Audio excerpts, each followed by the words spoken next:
api atau karena indahnya disebut Paris Wan Jawa. Saudara, saya bicara korupsi sekarang. Korupsi merusak, bahkan menghancurkan berbagai sendi kehidupan manusia di bidang sosial, politik, ekonomi, dan budaya.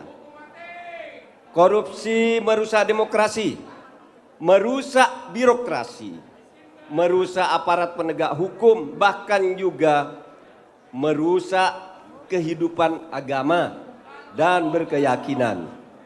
Karena sering orang korupsi itu mencari dalil-dalil agama untuk membenarkan kalau seorang koruptor tertangkap itu kan sering yang biasanya pakai celana pendek keluar lalu tiba-tiba pakai jilbab datang ke KPK gitu kan, nengok suaminya lalu ngajak kiai gitu memberitahu bahwa suaminya orang baik-baik gitu. Itu sering terjadi. Kami Ganjar Mahfud tidak setuju kalau ada yang mengatakan korupsi itu budaya. Bukan budaya, korupsi itu kejahatan. Kejahatan. Karena ada yang mengatakan udahlah. Kan ada yang mengatakan udahlah korupsi itu budaya, dimaklumi saja. Nggak bisa. Korupsi itu kejahatan. Di mana-mana kalau korupsi dianggap budaya, negaranya akan hancur secara pelan-pelan. Saya sampaikan tadi bahwa peringatan Hari Anti Korupsi adalah momen yang pas untuk melakukan refleksi. Bagaimana situasi korupsi di Indonesia sekarang? Ini pertanyaannya.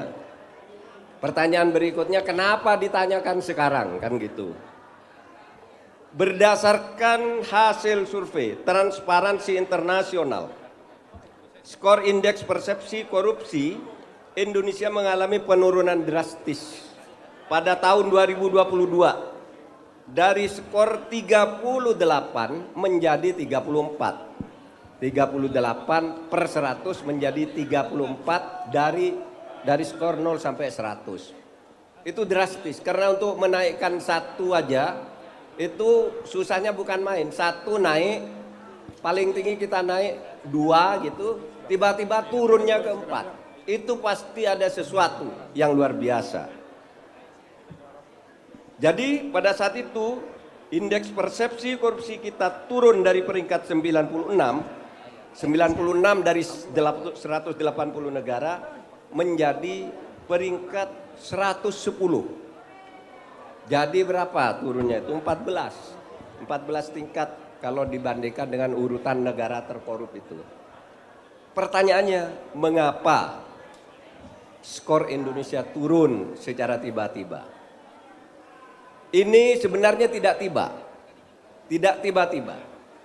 Diawali dengan upaya pelemahan KPK melalui revisi Undang-Undang KPK pada tahun 2019 yang mengundang protes besar dari berbagai kalangan. Saudara, saya ingin jelaskan dulu. Ada orang yang mengatakan, Pak Mahfud, Anda kan ikut membuat undang-undang KPK. Tidak, saya tidak ikut.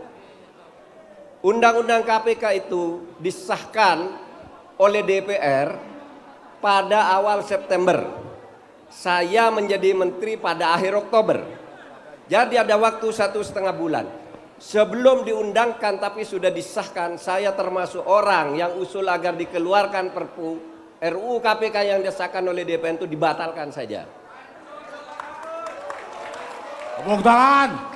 Tapi pada 19 Oktober Undang-Undang KPK disahkan dan saya 4 hari kemudian baru diangkat menjadi menteri. Jadi saya tidak ikut di dalam proses itu. Oleh sebab itu saya punya hak moral untuk mengatakan sekarang ini bahwa revisi Undang-Undang KPK itu memang bagian dari upaya pelemahan terhadap KPK. Penyumbang skor rendah indeks persepsi korupsi adalah kinerja pemberantasan korupsi di sektor politik, saudara. Politik dan hukum. Pada dua sektor ini kinerja Indonesia dianggap rendah sejak dulu. Sejak sebelum skor IPK mulai menurun pada tahun 2019. praktek korupsi politik dan korupsi peradilan selalu menjadi sorotan publik. Saudara, meskipun sebagai Menko, saya tidak mempunyai kewenangan eksekusi dan tidak mempunyai kewenangan di dalam hukum acara untuk menindak langsung tindak pidana korupsi. Tetapi saya terus ikut berbuat dengan cara ikut melibatkan partisipasi masyarakat sipil, melibatkan aktivis dan akademisi untuk menyelesaikan kasus-kasus hukum yang berdampak pada masyarakat luas. Saudara Menko itu tidak punya kewenangan undang-undang, tetapi saya tahu caranya untuk ikut mendorong sehingga beberapa kasus besar justru diungkap setelah Menko Polhukam turun tangan, dan caranya adalah ikut melibatkan masyarakat sipil. Kalau ada masalah tidak mempan ke dalam, saya lempar ke udara, masyarakat sipil berteriak, ini kemudian saya garap di bawah lalu jalan. Misalnya Anda tahu ada kasus besar namanya kasus Indosuria. Itu adalah penggelapan dan penipuan nasabah Indosuria dengan total kerugian 106 triliun. Henry Surya, pelaku utamanya, justru divonis bebas. Divonis bebas nol. Sehingga pada waktu itu saya kumpulkan aparat, kejaksaan, kepolisian, Kemenkumham, ayo ini masa orang sudah jelas salah nih, divonis bebas. Saudara, kemudian saya katakan, kita karena divonis bebas murni tidak bisa banding, kita harus melakukan dua langkah. Pertama, kita langsung kasasi dengan mengatakan bahwa ini jelas korupsinya sudah terbukti secara sah dan meyakinkan, kenapa menjadi bebas. Yang kedua, kalau ini tetap dibebaskan oleh Mahkamah Agung, maka kami akan menggugat lagi Indosuria ini dari setiap kota di mana cabang koperasinya ada, karena pelanggaran ada di situ. Nah, disitulah kemudian langkah yang pertama berhasil. Henry Surya dijatuhi hukuman 18 tahun dengan kewajiban membayar sekian miliar rupiah kepada negara, dan hasil korupsinya tetap disita oleh negara. Kemudian ada isu pencucian uang sebesar 349 triliun. Orang mengatakan, itu gimana tuh pencucian uang yang dulu rame, kok sekarang diem? Apakah sudah ada deal politik? Apakah sudah dibungkam? Tidak, kasus itu sekarang berjalan. Saudara, justru karena kami bongkar dan saya tantang DPR untuk mengatakan sebaliknya dari yang saya temukan, pada akhirnya dinyatakan bahwa kasus pencucian uang itu benar adanya, dan karena itu melibatkan 300 surat, maka penyelesaiannya menjadi terpisah-pisah sehingga tidak meledak lagi sebagai 349. Ada yang 26 triliun di Soekarno-Hatta, ada yang di KPK, ada yang di Makassar, ada yang di Jogja, semua ditangani. Yang paling jelas misalnya kasus Rafael Alun, kasus Angin Prayitno, itu semua sudah dipenjarakan. Bukan tidak jalan, laporan itu jalan dan semua akan terus berjalan. Saya berterima kasih kepada Menteri Keuangan bahwa sekarang dia atau beliau menyetujui langkah-langkah yang akan ditempuh oleh Menko Polhukam untuk terus menguntas kasus ini sampai tuntas. Kasus BLBI, saudara tahu, kasus BLBI itu kasus di mana pemerintah menggelontar uang kepada bank-bank yang bangkrut pada tahun 98. Ya. Lalu mereka tidak mau bayar. Sudah uangnya dibeli, lalu dia dinyatakan mempunyai utang sekian, lalu pada tidak mau bayar. Yang bayar hanya sebagian yang kecil-kecil. Ada 111 triliun yang mereka ngemplang selama 18 tahun. Saya katakan kalau 18 tahun dibiarkan sampai 20 tahun, secara hukum itu bisa menjadi daluarsa. Maka pada tahun 2021 saya bentuk satu tim namanya Satgas. penagihan utang BLBI. Dan sekarang tim ini masih terus bertugas. Dari 111 triliun itu sudah kami kantongi kembali ke negara sebesar 34 triliun. Dan masih akan terus berlanjut. Saudara, 3 kasus di atas hanya sebagian kecil dari contoh praktek-praktek korupsi yang terjadi. Masih banyak kasus lain yang sudah diungkap maupun yang masih dalam proses dan bahkan belum teridentifikasi. Ada juga yang terus bersembunyi dan menyembunyikan. Baru 3 kasus saja sudah melibatkan jumlah uang yang sangat besar. Coba saudara bayangkan. Kalau uang sebesar itu tidak dikorupsi, maka cukup untuk memenuhi kebutuhan pokok dan meningkatkan kesejahteraan rakyat tanpa harus subsidi makan gratis. Masyarakat harus diberi fundamental ekonominya, bukan disubsidi makanannya secara eceran. Apa yang ditawarkan oleh Ganjar Mahfud untuk mengatasi masalah korupsi tersebut? Kami sudah merancang program konkret untuk mengatasi secara komprehensif, yaitu memperkuat kembali Komisi Pemberantasan Korupsi. Oh, tepuk tangan. Ada yang mengusulkan fungsinya, tapi ada juga yang mengusulkan perubahan namanya. Jangan hanya lembaga, jangan hanya Komisi Pemberantasan Korupsi, tapi misalnya disebut sebagai Badan Pemberantasan Korupsi, badan atau lembaga atau badan. Komisi mungkin dianggap terlalu ad hoc, sehingga perlu dikuatkan dengan nama yang baru. Tapi seumpama pun namanya tetap itu, yang penting pengertian stipulatifnya dan batas wewenangnya di undang-undang itu tetap diperkuat. Saudara, saya akan bicara tentang mencegah korupsi politik.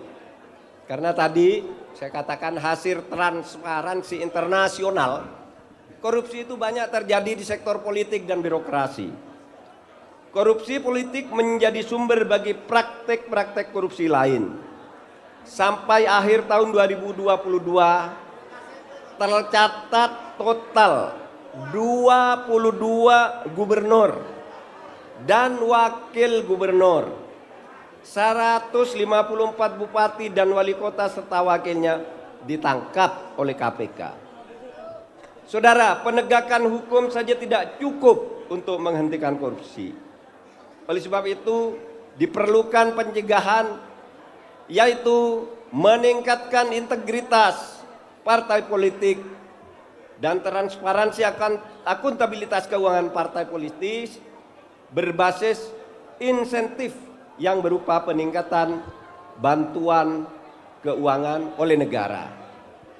Kemudian mengkaji kembali aturan untuk publikasi laporan penerimaan sumbangan dana kampanye dan penggunaan rekening khusus dana kampanye bagi partai politik serta publikasi harta kekayaan bagi setiap pejabat. Di birokrasi diperlukan agar praktek korupsi dalam pelayanan bisnis bisa semakin ditekan. Program kami, program Ganjar Mahfud, penerapan sistem pemerintahan berbasis elektronik SPBE berbasis tunggal satu data Indonesia. Yang kedua, mendukung KPK untuk memudahkan pelaporan dan monitoring laporan harta kekayaan penyelenggara negara. Yang ketiga, membuat aturan konflik kepentingan di sektor swasta dan badan usaha milik negara serta milik daerah.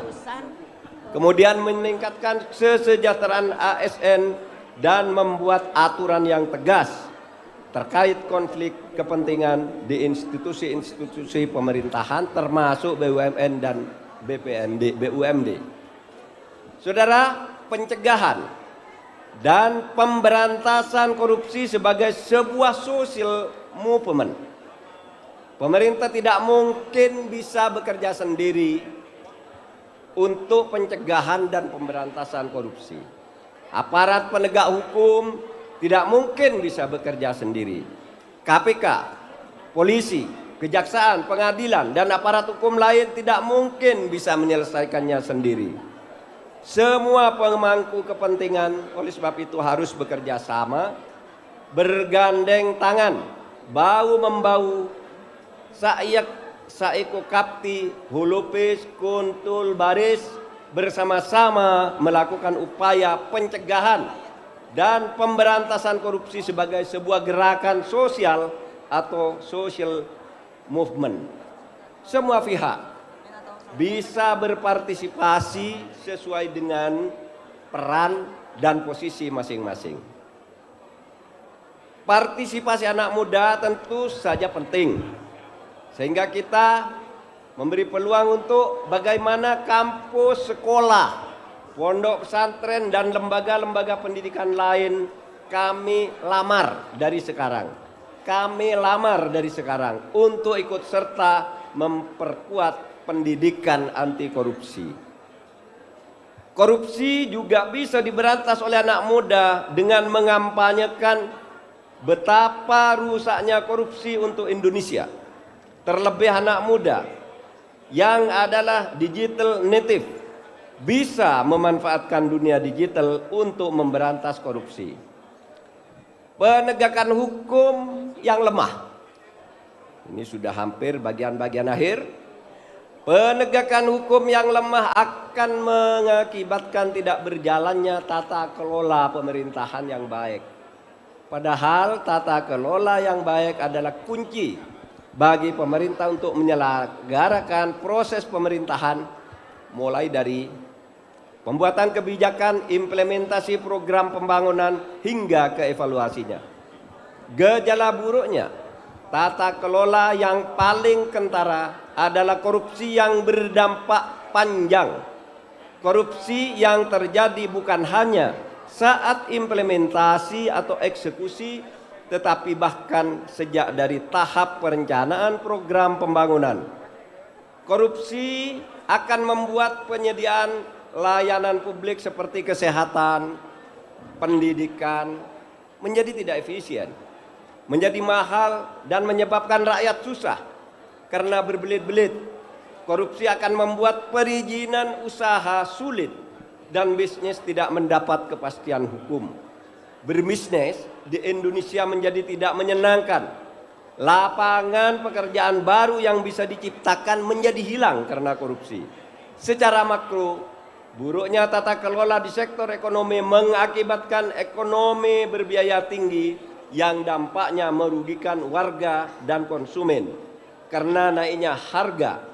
Jadi dengan demikian hukum harus ditegakkan agar terwujud tata kelola yang baik, agar korupsi diberantas, layanan publik menjadi mudah dan cepat, dan tersedia lapangan kerja dan harga yang stabil. Pada akhirnya Ganjar Mahfud memegang 3 prinsip utama atau 3 prinsip janjinya, yaitu taat kepada Tuhan, patuh pada aturan hukum, dan setia kepada rakyat. Terkait pencegahan dan pemberantasan korupsi, 3 hal yang ditekankan oleh Ganjar Mahfud. Siapa makan uang rakyat, kami kejar. Hati-hati bahwa kami adalah peluru tak terkendali untuk melibas korupsi.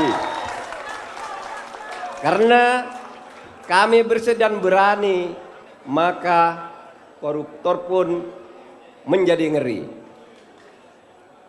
Salam 3 jari. Saya mau tanya sekarang kepada saudara-saudara. Apakah saudara sekalian mau bersama Ganjar Mahfud memberantas korupsi? 2 kali lagi dong. Mau.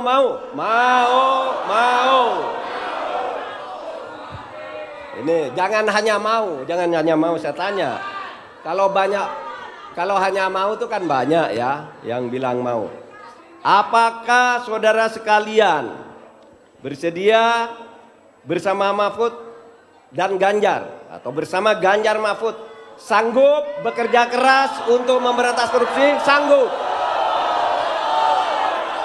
Masih bervariasi, ada yang sanggup, ada yang bilang bersedia. Sanggup? Saudara sekalian, demikian yang bisa saya sampaikan pada saat ini.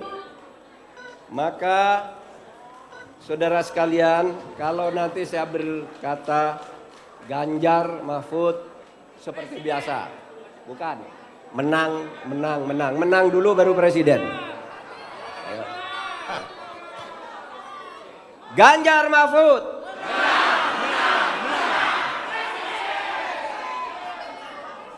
Sekali lagi, Ganjar Mahfud. Ada presidennya nih, biar seragam ya. Menang presiden gitu. Ganjar Mahfud. Begitu. Terima kasih. Wallahul muwaffiq ila aqwamit thoriq. Assalamualaikum warahmatullahi wabarakatuh. Waalaikumsalam. Pak, terima kasih.